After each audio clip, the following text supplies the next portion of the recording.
Alléluia. Alléluia, alléluia, alléluia. Le Seigneur est bon. Amen. Mais il est... Non. Dites pas seulement Amen. Il est bon. Il est tellement bon. Il est tellement bon. Tellement bon. Il est Tellement bon. Il est bon. Plus que bon. Yes. Il est trop bon.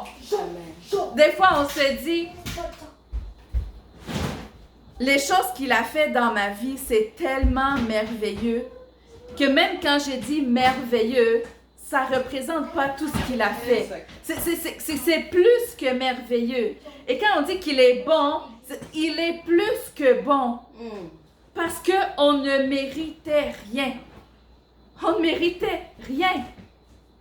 Le travail qu'on fait, les bonnes actions, les choses comme ça, est-ce que ça pouvait nous donner le salut? Non. Il savait que la loi, que tout était imparfait. Il savait, c'est pourquoi il s'est donné lui-même. Il nous donne un cadeau gratuit. Il a tout fait, tout payé, tout donné. Il a tout fait. Et il nous le donne. Moi, ça me donne le goût de bouillir pour lui. Amen. Ça me donne le goût de bouillir. Quand je regarde ma vie passée, quand je regarde comment j'ai été, quand je regarde comment j'ai été élevée, et je ne mets pas le fardeau sur une personne en particulier, mais sur chaque personne que j'ai rencontrée dans ma vie. Et quand je regarde comment Dieu a été bon malgré tout ça, et qu'il est venu me chercher au moment où dès que j'ai crié à lui, dès que mon cœur était 100% dans ma détresse et puis que ça s'est dit, j'en peux plus, ma vie, j'en peux plus. Je regarde ça comme si c'est de la boue, tout ça, j'ai remarqué que j'ai échoué, ça ne vaut plus rien. Et que j'ai crié à lui, il a répondu tout de suite. Il n'a pas attendu, il ne m'a pas laissé dans mon désespoir, il a répondu tout de suite. Et c'est ça la grâce de Dieu. C'est que quand on crie à lui, il vient, il répond, il agit. Et la petite vidéo que je vous ai montrée ce matin, ok? La petite vidéo que je vous ai montrée ce matin, ça m'a tellement fait réfléchir à beaucoup de choses. 1. Quand le diable te tient à la gorge et que tu es désespéré, il te tient comme il faut. Il ne te relâche pas. Il n'a pas de bonté en lui. Il n'y a pas de douceur dans le diable ou dans les gens qui le servent ou les anges qui le servent. Il n'y en a pas. Il n'y a pas de compassion. Il n'y a pas de pitié. Il va te tenir et puis il va te tuer. C'est ça qu'il veut. C'est ça qu'il veut. Et quand il te tient, tu es tellement désespéré. Et ça chasse les gens autour. Même ceux qui avaient peut-être une bonne intention, qui auraient voulu te tendre la main, ne savent plus quoi faire. Et ça t'isole. Ton désespoir t'isole. Et ça te tient. Mais il suffit d'un petit peu d'amour pour venir à la rencontre de celui qui est désespéré. Un petit peu d'amour, un espoir, un petit rayon de lumière qui s'infiltre dans tes ténèbres. Et ça te relève. Je regardais la petite vidéo. Les gens qui ont filmé, les gens qui étaient autour, qui attendaient l'autobus, hein? Ils étaient dans un passage piéton, ils attendaient l'autobus. Ils ont regardé la personne, ils ne savaient pas quoi faire. Tout le monde le regarde, là. Tout le monde se dit, mais qu'est-ce qui se passe avec ce gars-là? Mais personne ne sait comment faire. Ne soyez pas étonnés que les gens soient insensibles. Le monde est insensible. Ne soyez même pas étonnés parce que le monde est mauvais. le petit pourcentage de gens qui appartiennent à Dieu et qui veulent lui appartenir et qui vont lui appartenir un jour ou l'autre. Hein? Parce qu'il y a des gens qui ne savent pas encore qu'ils appartiennent à Dieu, mais que dans leur vie, un jour, ils vont rencontrer Christ. Et Dieu les connaît déjà. Dieu les connaît déjà. Avant même qu'ils se convertissent, avant même qu'ils reçoivent la visitation, la révélation et qu'ils plient le genou devant le Seigneur, Dieu les connaît.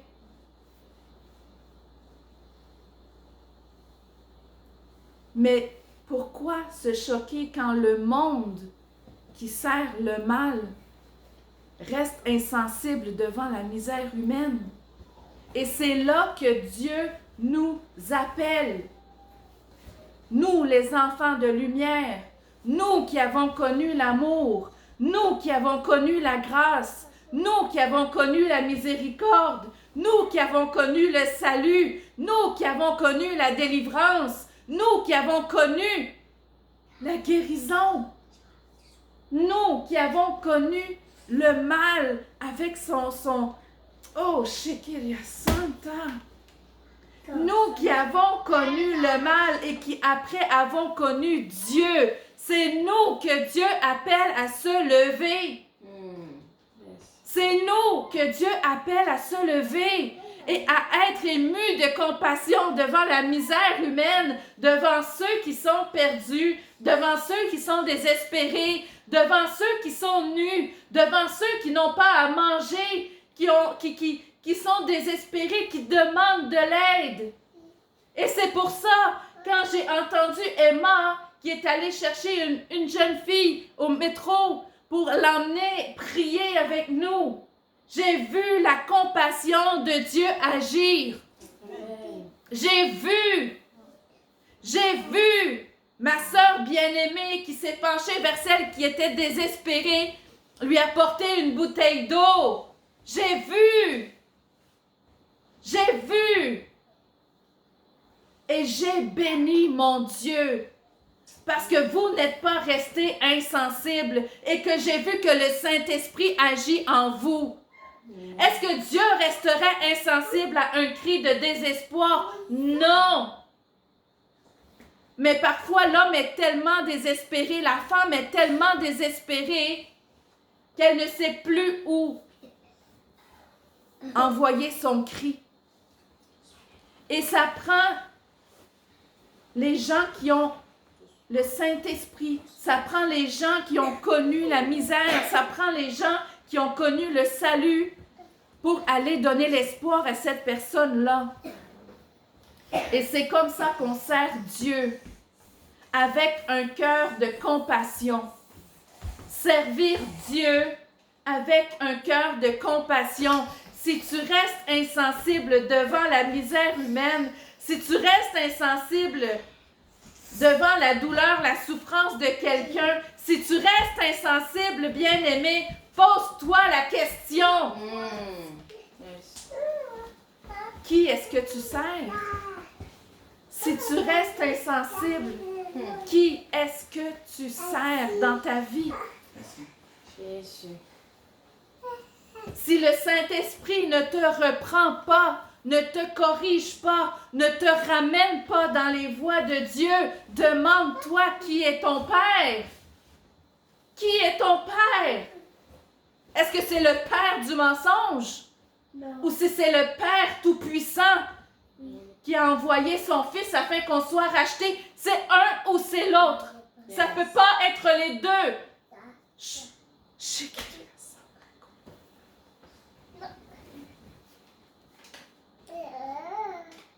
Une des grandes injustices du monde, c'est de trouver l'injustice dans l'Église de Dieu. Bien-aimé.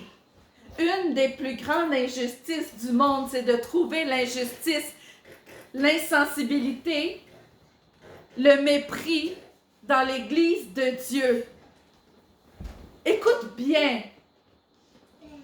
Parce que si le Saint-Esprit ne te reprend pas quand tu méprises l'autre, si le Saint-Esprit ne te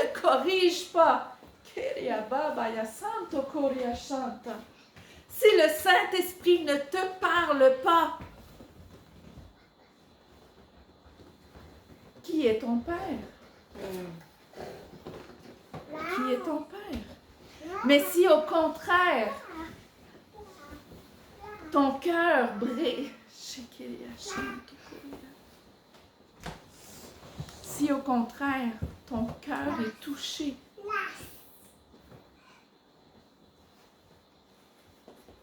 par ceux pour qui Jésus est venu sur la terre, il n'est pas venu appeler ceux qui étaient parfaits, il n'est pas venu appeler ceux qui étaient très saints et qui avaient de l'air tellement mon Seigneur, mon ceci. C'est pas pour ces hommes-là que Jésus est venu. Il est venu pour ceux qui étaient malades. Il est venu pour ceux qui étaient dans la misère. Il est venu pour ceux qui étaient dans le désespoir. Il est venu pour ceux qui souffraient. Il est venu pour ceux qui étaient perdus.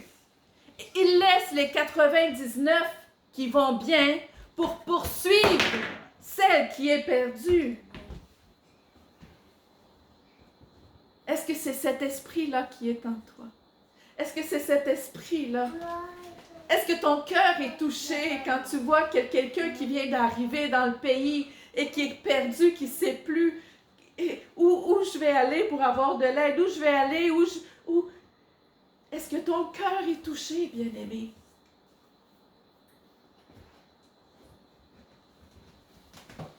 Ou est-ce que tu vas te détourner puis trouver... Tu vas te détourner, continuer à faire tes petites affaires? Vas-tu continuer à t'occuper de ton petit ménage, ta petite routine, ton travail, tes enfants, tes affaires? Et tourner le dos à ceux qui sont dans le besoin. Je me pose la question à moi-même. Je me pose la question à moi-même. Est-ce que je vais décider d'aller travailler pour ce monde-là, ce qu'on appelle le système capitaliste, hein?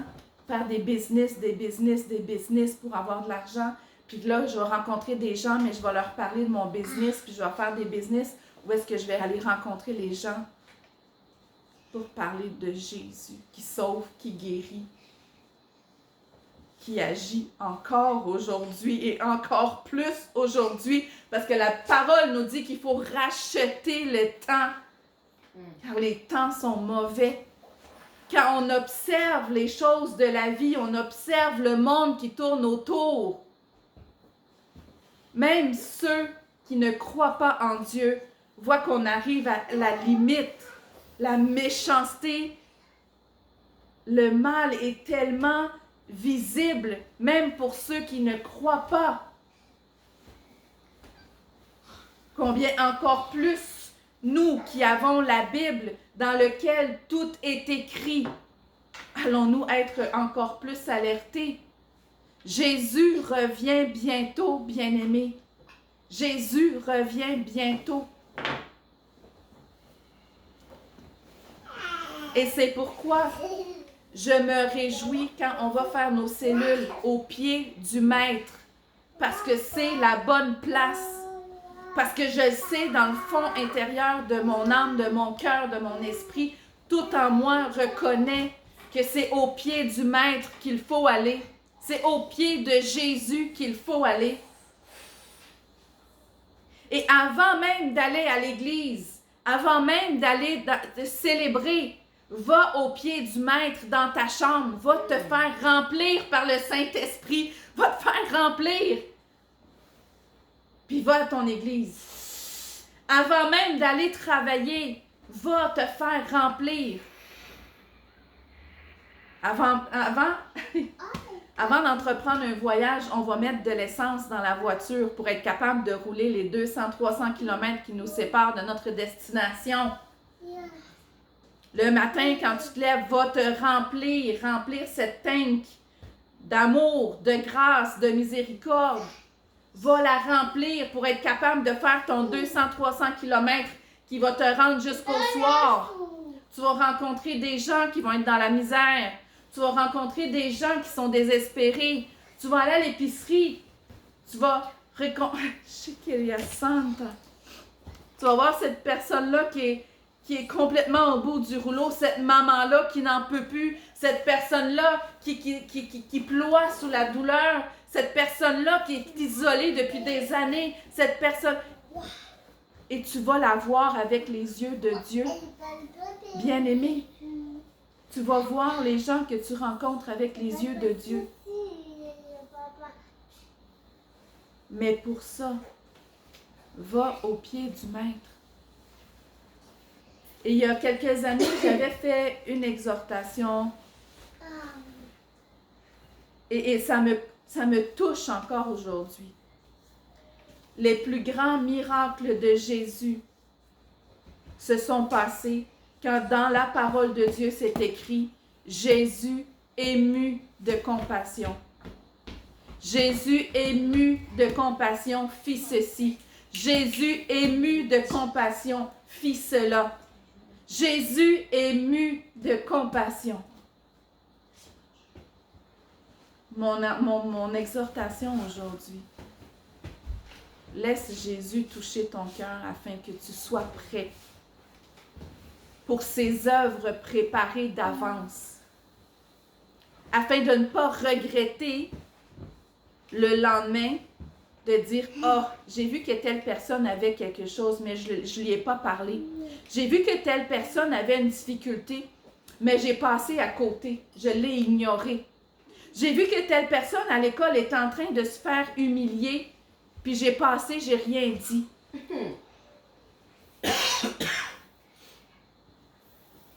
J'ai vu que mon mari était en peine.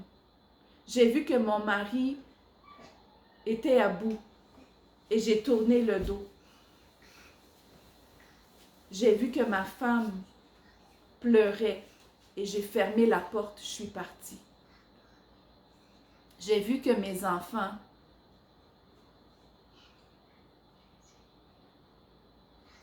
on peut continuer comme ça. Répondre à l'appel de Dieu, servir Dieu. Ça commence dans nos familles et ça continue avec nos voisins et ça continue avec les gens qu'on rencontre dans la journée et ça ne s'arrête pas jusqu'à ce qu'on retourne dans notre lit puis qu'on ferme les yeux. Servir Dieu, c'est laisser le Saint-Esprit émouvoir nos cœurs. Servir Dieu, c'est laisser l'amour prendre toute la place. Servir Dieu, c'est être conscient que les gens ont peut-être besoin d'un gros câlin, ont peut-être besoin d'une petite tape dans le dos, ont peut-être besoin de se faire dire « Maman, tu fais bien ta job, continue, lâche pas. On te voit, on est avec toi. » Ça peut être juste quelque chose de très simple. Quelque chose de très simple. Des fois qui nous prend 5 secondes.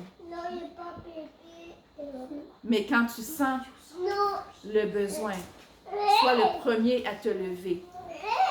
Sois le premier à te lever. Même si les autres autour ne font rien, même si les autres autour sont insensibles, toi, lève-toi et sers ton Dieu. Amen. Jésus ému de compassion.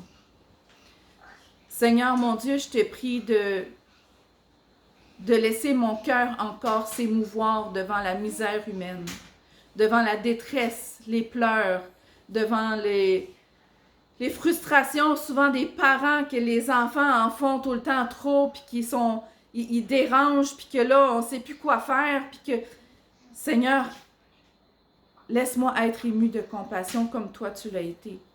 Laisse-moi être ému de compassion quand dans la maison de deuil, on arrive puis qu'on voit les gens qui ont de la peine. Laisse-moi avoir de la compassion quand il y a des nouvelles naissances, quand il y a des gens qui sont fatigués. Aide-moi à être ému de compassion quand il y a des immigrants qui arrivent dans mon pays puis qui doivent recommencer leur vie à zéro. Aide-moi à être ému de compassion quand je vais dans la prison puis que je rencontre des prisonniers qui sont fatigués de vivre dans un système carcéral violent, méchant et tourner vers les punitions, vers les brisements, oh, Shekiria Santa, vers l'isolement. Aide-moi à avoir un cœur ému de compassion quand je vais dans les hôpitaux, voir les gens qui sont malades, qui souffrent, qui ont peur, qui sont anxieux. Aide-moi à être ému de compassion quand quelqu'un souffre de santé mentale défaillante. Aide-moi à être ému de compassion, Seigneur.